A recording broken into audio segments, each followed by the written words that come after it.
I would get Joshua out of there. I'm confident in every fight that I fight.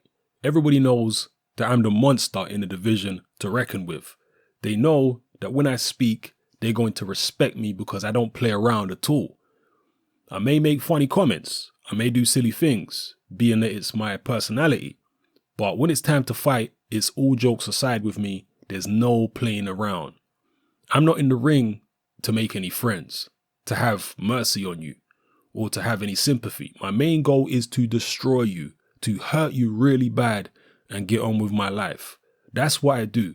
So I'm just ready to get back in the mix of things and ready to fulfill my goal and my promise that I said I was going to do. My goal is to unify the division and become the undisputed heavyweight champion of the world.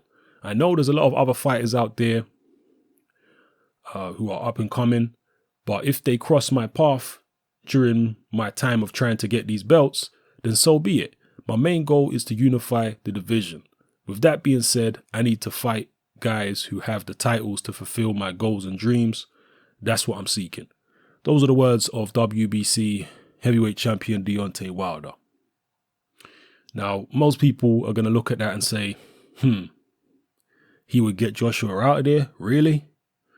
It remains to be seen how good Anthony Joshua is. We're going to find out a hell of a lot when he fights Vladimir Klitschko. I suspect that most people at this point in time, pre-Klitschko, would pick Anthony Joshua to defeat Deontay Wilder. A lot of people really hone in on Deontay Wilder's technical deficiencies. The fact that he can get wild when he hurts an opponent. The fact that he looks ungainly and somewhat uncoordinated at times. They focus in on those things and say, well, he just can't fight. He's garbage. All he has is a big punch. He don't have a good chin because they saw him get stopped in the amateurs and they say, oh, he's got no chin. He's too skinny. His legs are thin. The guy's no good. He's a fraud. He's fighting nobody. This is the view that a lot of people have of him. And because of that, they think that Joshua, who himself is relatively unproven, would defeat Wilder. I mean, they do have a common opponent in Eric Molina, and Joshua obviously dispatched of Molina in much easier fashion than Deontay Wilder managed to do. So because of these things, again, I suspect that most people believe Joshua would beat Wilder. But what I don't understand and what I don't engage in myself is when fans get angry at fighters for coming out with statements like this. Wilder saying he would beat Joshua, he would knock him out. He's supposed to say that. He's calling himself the heavyweight champion of the world. He's supposed to say that he can knock everybody out. He's a knockout puncher. If he didn't believe in himself and didn't think he could do all the things he claims, then he might as well relinquish his belt. He's been saying all the right things while they're talking about unifications, talking about fighting Parker, talking about fighting Joshua, and I'm glad. We need these guys to be talking about each other like this because it actually helps to put public pressure on whichever fighter or whichever promoter to make these fights. And some of it might come from Deontay Wilder being maybe a little envious of the likes of Anthony Joshua because of the fact that Joshua gets a hell of a lot more love from the public, at least in Joshua's home country of the UK, than Wilder gets in the United States, his own country.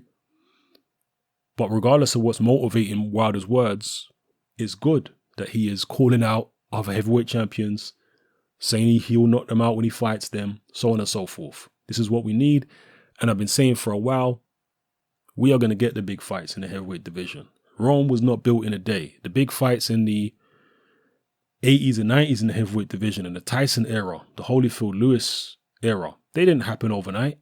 A lot of them were years in the making. Mike Tyson never really took on, any serious competition. I mean, we're talking about elite level fighters. I mean, it's a relative term. He did fight the top guys at the moment, the top guys who are around at his time during the, mid to late 80s, but they were all kind of Larry Holmes leftovers. He fought Michael Spinks. I guess that was a big fight, but for the most part, it was all Larry Holmes leftovers. There was a couple guys in there like Bruno. It wasn't until he came out of prison and fought Holyfield, because remember, he was supposed to fight Holyfield before prison. That was going to be his first real elite level opponent. And, hindsight is a wonderful thing. We can look back and see now that Holyfield was elite level and he was a cut above all the guys that Tyson fought when he was champion. So yeah, Holyfield was going to be his first elite level opponent prior to prison. Didn't happen. Tyson came out of jail after having lost to Douglas. Then he had the fights with Tillman and Alex Stewart and 2 fights with Razor Ruddock. Came out of prison, had a few comeback fights, then fought Holyfield when Holyfield was 34, Tyson was 30. And that was the first time that Tyson fought an elite level guy. Really. It didn't go well for him. So I've actually lost my train of thought here. When I go off on these tangents, sometimes I totally forget where I'm going with it. But yeah, that was where I was going. Rome wasn't built in a day. So it took a long time for Tyson to fight the absolute cream of the crop. Through no fault of his own, really. Oh, well, kind of, other than a jail situation, which we won't go into. And even with the likes of Lennox Lewis, there were certain fights that didn't happen, like Riddick Bowe, because Bowe avoided him. He didn't fight Michael Moorer. The Holyfield fight was many, many years in the making. So these things take time. And sometimes you witness a historic fight without realizing it's a historic fight. When Lennox Lewis fought Vitaly Klitschko, Klitschko was a late substitute. Lewis had been out a year. He was out of shape. He was training for a guy called Kirk Johnson, who wasn't a particularly great fighter. He was only 6'2", kind of fat heavyweight. And instead, he took on Vitaly Klitschko, who was supposed to be fighting on Lewis's undercard, who was like 6'8". And, he had 2 weeks' notice. That turned out to be a classic, the last real classic heavyweight title fight that we've seen. But at the time, it wasn't perceived as a classic.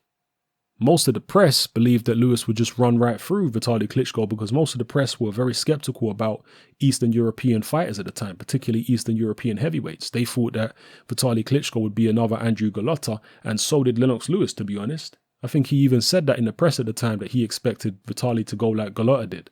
He didn't think he had the internal constitution to be able to do much against him. But that turned out to be a surprise, tough fight for Lewis. And when you look back in history, considering what Vitaly Klitschko did after that, it turned out to be a very significant fight. So there may be fights that happen in the heavyweight division over the next couple of years, which at the time when they take place, we don't view as significant. But based on what one or the other fighter may do after that fight, we may look back and say, actually, that was a seminal moment in boxing history for the heavyweight division. That was actually a classic, So you have to be aware of these things. Let me stop waffling anyway, people. This video is already too long. I apologize. Drop your comments in the comment section below. Let me know how you feel about everything I talked about here. It's happening. I'm out.